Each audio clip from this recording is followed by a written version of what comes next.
Patut ke tidak robot Capnova untuk MT5?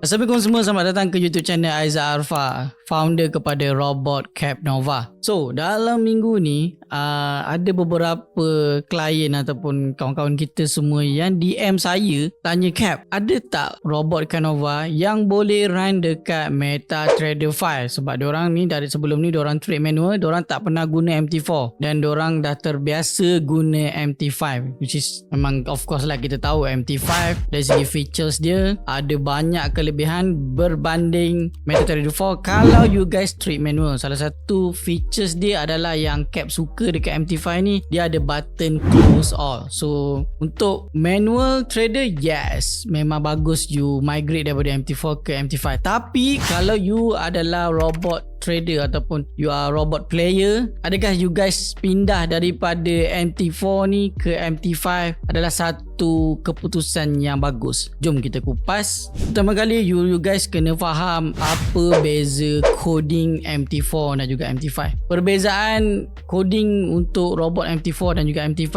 ni, perbezaan dia sangat banyak sebab diorang ni bukan dalam satu ruangan blok ataupun bahasa mudah dia bukan dalam satu kilang yang sama. Ini saya gunakan analogi lah. MT4 dia adalah 32 bit, MT5 dia adalah 64 bit. So totally different. Kalau saya nak buat robot Capnova untuk MT5, saya akan kena start daripada scratch. Tak boleh main copy paste je code yang MT4 punya hantar ke MT5. Okay, jom kita tengok dari daripada sudut baik dia. Okay, kalau sekarang ni kita tengok dekat yang Cap buka sekarang ni, ini adalah MT4. Okay, bila kita backtest dia tak banyak sangat function dia, macam like simple je kan. Ini dia tak banyak pilihan.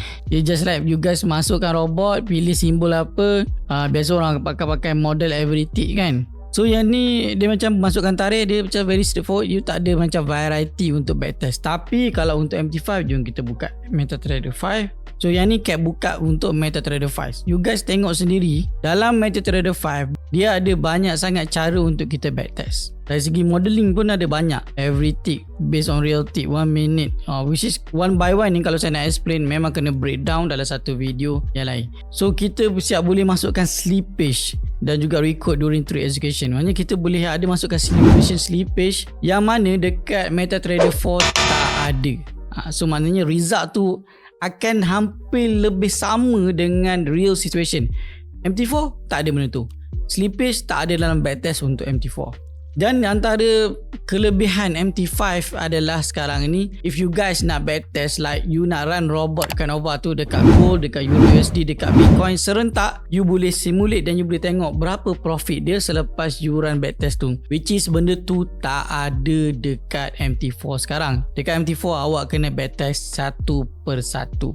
So bila kita dah borak berkenaan dengan kelebihan dan kekurangan pada Cap, if you still nak guna robot Capnova dekat MT5, saya boleh code robot Capnova ni dalam MT5, tak ada masalah. Tapi saya cakap terus terang, dia punya result dia tak adalah beza sangat. MT4 you pakai robot yang sama dekat MT4 dan MT5, dia lebih kurang sama je result dia. Cumanya dari sudut backtest, yes ada beza. So you still nak pindah tak daripada MT4 Sane kepada MT5 Sane di Headway? Sebab sekarang ni kita pakai platform kuning Headway. Platform ni dia offer dua-dua. Okay, dia ada MetaTrader 4 Sane account dan juga dia ada MetaTrader 5 Sane account. Tapi yes, of course Cap akan upgrade nanti kan, coming soon. Cumanya of course kita kena bersedia sebab lambat laun MT4 ni akan mati.